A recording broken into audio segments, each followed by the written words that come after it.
Hello guys, how are you? I hope you are fine. Thanks for watching my video. In this video I am going to discuss a poem. Poem is Childhood and the poet is Marcus Nutten.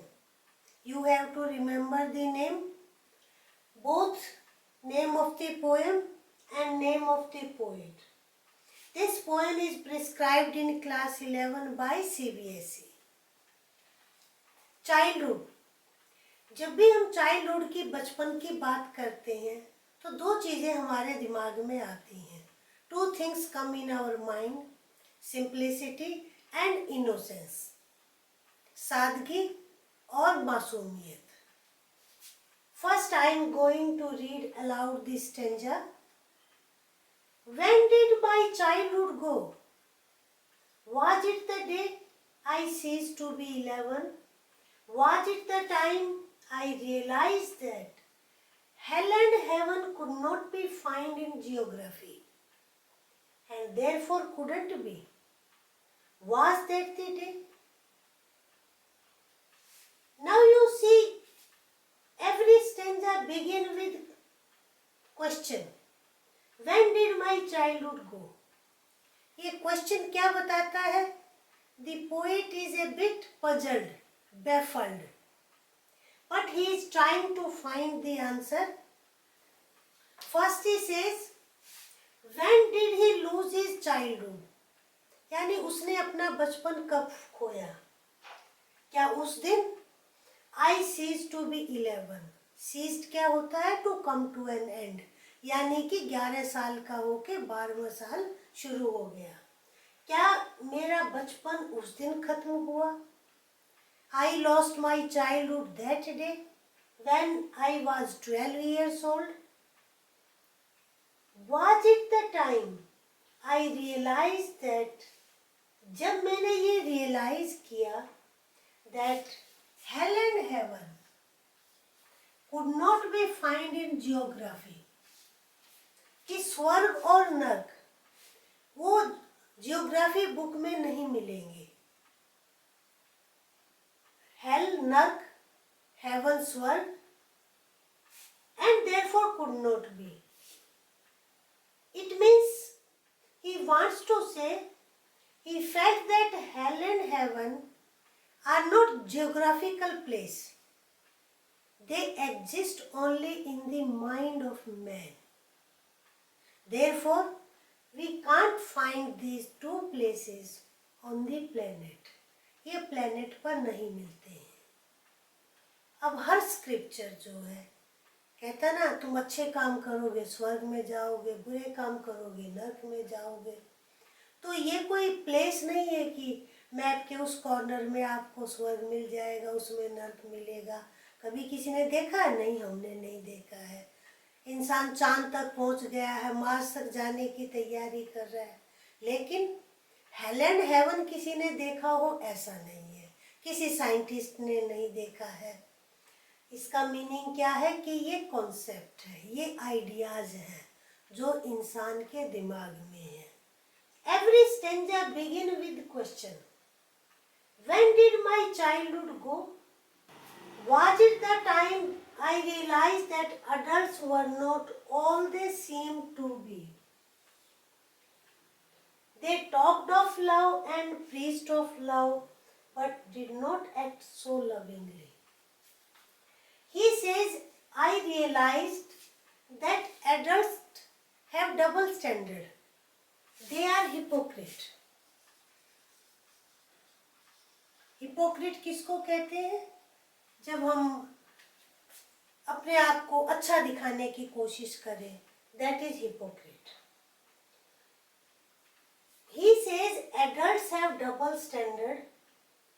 There is wide difference between what they say and how they act. यानी उनकी कथनी और करनी में बहुत फर्क होता है. अक्सर वो उपदेश देते हैं, बच्चों को सिखाते हैं प्यार से रहो, लेकिन क्या हमें मिलता है ऐसा देखने को? नहीं. हम भाषण देते रहे, हम उपदेश सुनकर आ जाते हैं, लेकिन जैसे ही बाहर निकलते हैं वही एनिमिटी, वही जेलेसी आपस में, और वही बिटरनेस देखने को मिलती है in families, at society level, at national level, among communities, ये सब चीज़ें मिलती हैं.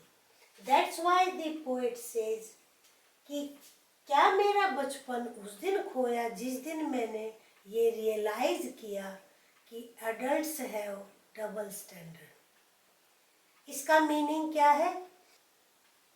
When a child step in adolescence, he attains maturity. Maturity and understanding. यानी उसको दुनिया की समझ आती है जब वो बड़ा होता है. नेचुरली जैसे जैसे हम बड़े होते जाते हैं हमें समझ आती है. हाँ, we can differentiate between good and bad. We can perceive the thing कि लोग कैसे बिहेव कर रहे हैं, क्या हमें दिखाई देता है, रियलिटी और फॉल्सिटी में क्या डिफरेंस है. तो ये चीज़ें हमें पता लगती हैं. When did I lose my childhood? Was it when I found my mind was really mine to choose whichever way I choose, producing thoughts that were not those of other people but my own, mine alone? क्या मैंने बचपन उस दिन खोया जिस दिन मैं independently सोचने लग गया? Earlier what happened? Other people decided for me. Other people took decision for me.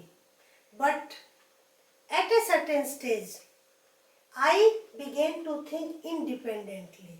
और वो ideas, वो thoughts that were my own, mine alone. अक्सर होते हैं ना, जो छोटे होते हैं, जब बड़े जो कहते हैं हम मान लेते हैं, और कल्चर यही सिखाती है कि हमें मानना चाहिए. और ऐसे ही अपने फैमिली, अपनी कम्युनिटी, सोसाइटी के संस्कार का ये वैल्यू सिस्टम से बच्चे बड़े हो जाते हैं. लेकिन एक सर्टेन स्टेज पर आकर कब, when we have maturity, when we have understanding, we have our own thoughts. We don't want any interference. We don't want that anybody takes decision for us. Last sentence in every stanza tells you the wonder. वो थोड़ा हैरान है. वो मैंने बताया ना कि poet इसमें कंफ्यूज्ड है, थोड़ा पजल्ड है अपने चाइल्डहुड और एडोलेसेंस के बारे में. Last stanza. Now the tone of the poet changes. He doesn't say when.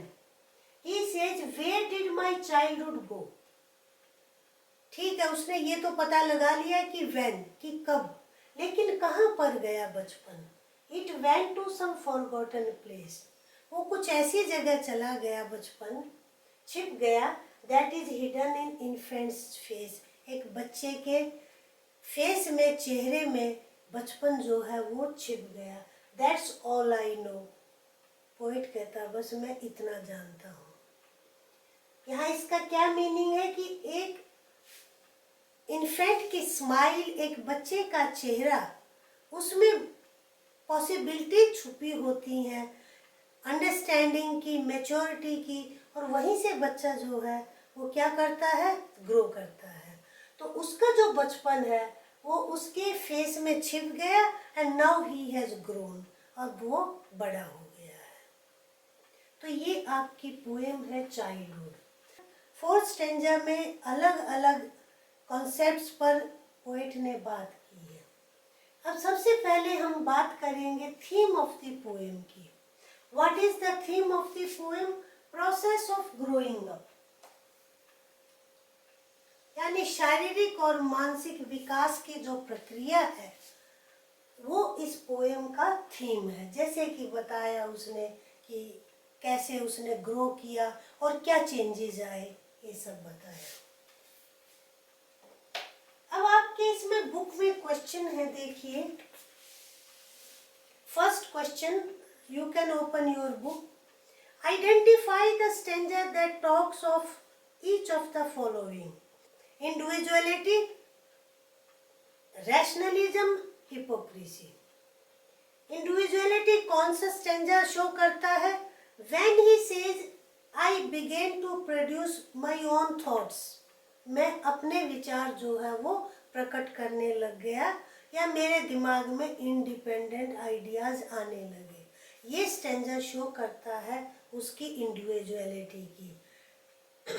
Rationalism, first stanza, when he talks of hell and heaven can't be found in geography, तो इसमें क्या है, विवेक से सोचना उसने शुरू किया, यानी he could see the difference between fantasy and realism, वास्तविकता क्या है, रैशनैलिटी से उसने सोचना शुरू किया, तब उसका बचपन जो है वो खो गया।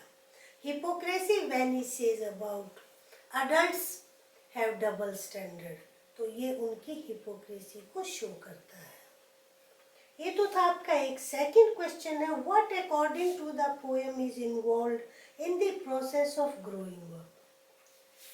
ये आपका इसमें मेजर है, maturity and understanding of the world are involved in the process of growing up. He can perceive what is apparent, यानी ऊपर से क्या है, क्या दिखाई देता है, और रियलिटी में क्या है, वो इस डिफरेंस को देख सकता है। What is the poets feeling towards childhood, बचपन की तरफ पोएट का क्या एटीट्यूड है। हियर आई डोंट सी कि ही हैज एनी रिग्रेट। कई बार होता ना, हम रिग्रेट करते हैं ये बचपन खो गया, बचपन खो गया, लेकिन here he doesn't seem to regret the loss of his childhood. He is a bit puzzled and baffled. वो थोड़ा uncertain है, puzzled है. Which do you think are the most poetic line? Why? These are the most poetic line. Where did my childhood go? It went to some forgotten place that's hidden in an infant's face. That's all I know. और questions के लिए आप नीचे link open कर लेना, major short question जो है आपको मिल जाएंगे। और बंद करने से पहले आप लाइक करें, चैनल को सब्सक्राइब करें और सबके साथ जो है इसको शेयर करें। Your share and like very important for me. और ये जो वीडियोज़ हैं ये भी देखना आप ना भूलें। आप प्लेलिस्ट पे क्लिक करेंगे, उस लिस्ट में जितने वीडियोज़ हमने डाले हुए हैं उस टॉपिक के अंदर वो सब वीडियोज़ आपको मिल जाएंगे। आप जस्ट इन्हें क्लिक करें, बहुत कुछ आपको मिल जाएगा। Okay, thank you, see you.